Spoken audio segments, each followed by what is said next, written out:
There's been a lot of interest in mindset recently. And there have been a lot of books where people sort of talk about the advantages of a growth mindset as opposed to a fixed mindset. The challenge is that a lot of these books and a lot of this sort of research or the blog articles or the YouTube videos don't actually teach you how you change your mindset. So now what I'd love to do is dive into a little bit about what does the process of cognitive restructuring look like in a moment? And how do we shift from sort of a fixed mindset to a growth mindset? Now this video is going to be sort of like a meditation because it's kind of like a technique that we're going to teach you, but at the same time it's not really a formal meditation practice. The tricky thing about this technique is also that it's going to be a little bit of a shotgun approach. So when I work with people who are struggling with a fixed mindset and they're looking to adopt a growth mindset, there's a particular kind of cognitive restructuring that needs to happen. The problem is that the sentences that sort of cause our cognition to be restructured are somewhat personalized. Usually I have to work with people for an extended period of time to figure out, okay, what does this person actually need to shift? Do they need to shift an idea that they have to be perfect every single time? Or do they need to let go of comparison in a particular moment? It's a little bit nuanced and a little bit personalized. So the best that we can do today is offer you all sort of lots of examples. And what I really want you to do over the course of this video is to pay attention and see what kind of fits for you, see what resonates for you. And then as we teach you the technique, try to find what the right words are, what the magic words are that you can sort of say to yourself in that moment to shift your cognition. So the first thing that we've got to do is understand a little bit about how mindset shifts happen. So generally speaking, I like to think of our neurons almost like rivers, where once neurons kind of wire together, or neurons that fire together will wire together. And so our neuronal patterns will sort of develop into something called habits. And we can also have cognitive habits. If you order your coffee at a particular coffee shop in the morning, it becomes kind of automatic.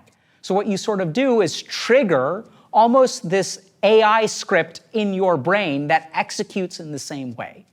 And when we have a mindset, what it basically is a huge AI script. This is also what we sort of call a samskar in the Sanskrit tradition. So how do we alter this very, very large thing called a mindset? Well, it turns out that you alter it in the same way that you alter the flow of a river.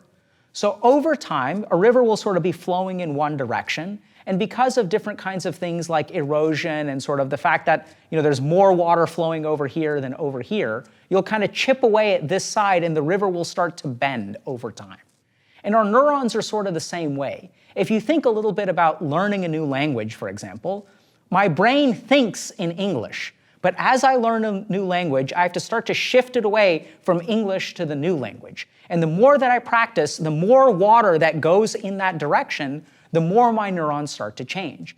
And eventually, if you become very, very adept in a new language, you can even think in that language. So how do we change our mindset? By very intentional, tiny, tiny movements. So I almost think of these things as cognitive wedges that we sort of insert into a thought process to kind of wedge it and shift it over a tiny amount. So how do we actually do this in practice? The first is we're going to use all of the tools of awareness that we're teaching you to catch the mindset script in action. So as you engage in a particular behavior, you may notice fixed mindset thoughts come up. Like, there's no point in trying, I screwed up once, this person is better than I am, this person is smarter than I am, this person is more talented than I am, this person succeeds because they're not lazy, I am lazy. So any kind of thought that is deterministic or trait-based as opposed to effort-based is something that comes from the fixed mindset. Because remember, in the fixed mindset, our successes or failures are determined by inborn traits. If they're determined by inborn traits, what that means is that success or failure is predetermined.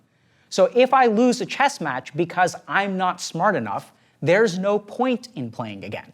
And what you'll find if you have a fixed mindset is anytime you have a setback, you'll see that kind of thought pop up. There's no point in trying because I'm lazy. I'm not attractive enough. I'm not smart enough. I have ADHD. We'll think about all of these things as fixed reasons. So when you catch that, which is sort of the first technique, is to catch those sorts of thoughts in your mind. And then what we want to do is try to shift them a little bit. So this is where we'll sort of toss out a bunch of growth mindset-oriented phrases. And let's see which one kind of lands with you. Hopefully one will.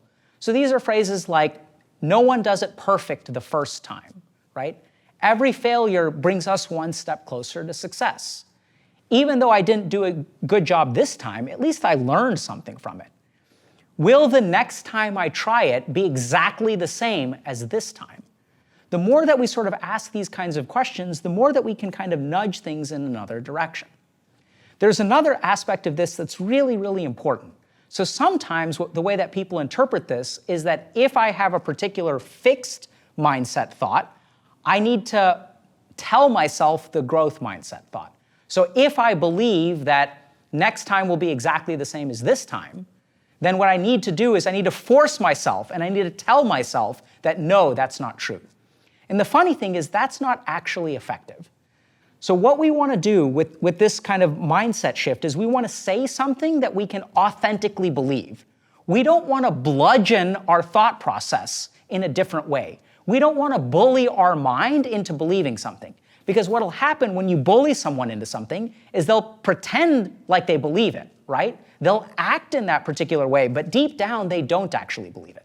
So that's why we need to find the right sort of the magic words that can sort of shift you a little bit. So what part of this, can you own? Do you really believe that this failure, there's nothing that you learned here? Is there nothing that you can change a little bit the next time around? Can you acknowledge for yourself that, if your friend was going through this situation, what would you tell them? And this is what's really important. When you ask that kind of question, well, I would tell my friend that they should try again. What do you tell yourself? And this is where there's another subtlety that we really need to understand. When we have a fixed mindset and we're faced with a setback, it creates a negative emotion. So we know this from the field of psychiatry. How do you reduce negative emotion in the mind? Do you try to argue with people? Do you tell people they're wrong? No, in fact, quite the opposite. What you do is validate their perspective. So when someone comes to me and says, Dr. K, I'm having suicidal thoughts, I have no reason to live. It may sound kind of weird, but then the instinctive response is to tell that person, oh no, you have plenty of reasons to live. You see this, these are all these 5 different reasons to live. Your life is so amazing. You're just too stupid to realize it, which is why you want to kill yourself. Because that's what happens when you say something invalidating. So oddly enough, we know this through actually scientific research, that the most effective thing to say to that person in that moment is help me understand why you don't believe you have a reason to live. And they say, well, I have no job, I'm going through a divorce, my kids hate me. And then the right answer in that situation is actually, wow, that's a lot to deal with. I can see why someone in that kind of situation who is going through a divorce, who had gotten fired, and whose kids never want to speak to them, I can totally understand why you would be thinking about suicide. By saying something valid like that, by validating their feelings, I'm not actually telling them, yeah, I agree with you, you should go kill yourself. Notice that's not what I'm saying. What I'm saying is I can understand why you would feel that way. It actually makes sense why you would feel that way. Instead of artificially trying to pump him up and tell him, oh no, you have 1,000 reasons to live. Yeah, because your kids don't matter, and your partner doesn't matter, and your job doesn't matter, and money doesn't matter. No, of course that stuff matters. That's what matters to that person. And that person sort of putting their lives together actually needs to tap into those energies to sort of move into the right path. So what we want to do from a mindset perspective is if we ask ourselves, okay, what would I say to a friend? And you would say to a friend, okay, just dust yourself off and try again. What would you say to yourself? You would say to yourself, there's no point in trying again. And that's where you want to be really subtle, but you want to add another thought, which is, this is the way that I feel. You want to have an acknowledgement where you sort of point out to yourself that, wow, this is such a powerful thought for me that every other person on the planet, I feel like they could succeed. But there's a part of me that feels like it'll never succeed. And when you validate that part of you, something magical will happen. The emotion actually decompresses, and it makes it easier for you to shift towards a growth mindset. There's a part of me that believes that I'll never succeed.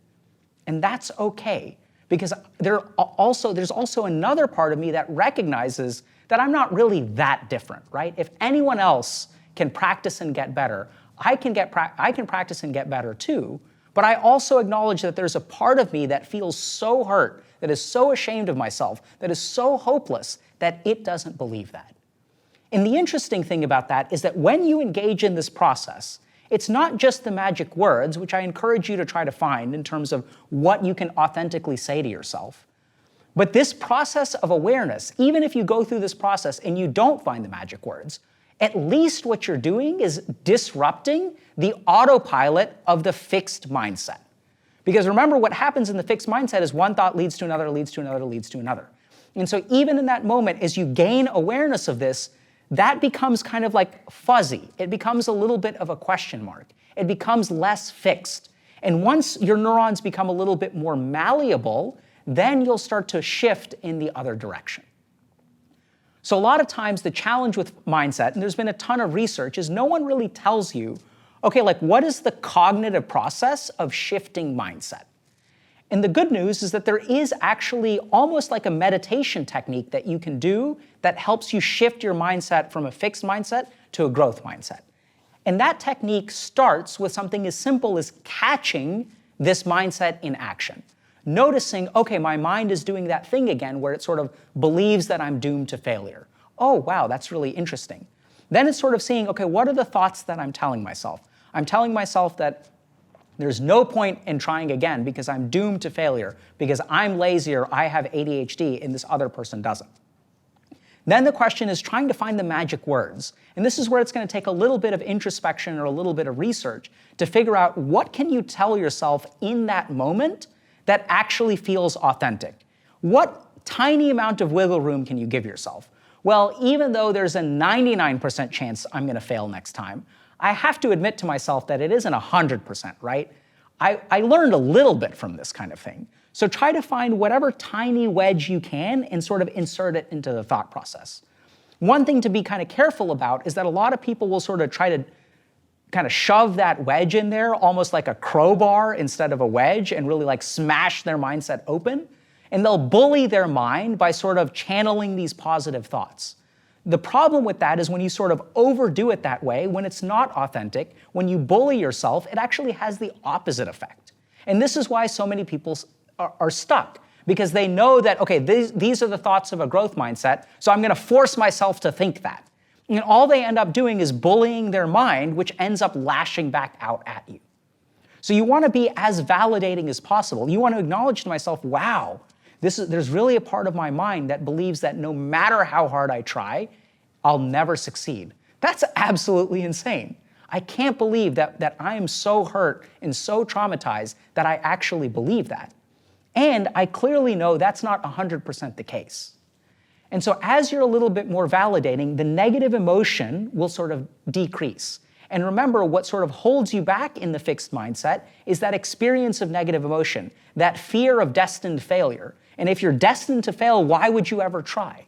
So as you decompress the emotion, as you kind of find the magic words, and most importantly, as you raise awareness of this issue, your mind will stop operating on autopilot and you'll start to shift the course of the river of your thoughts.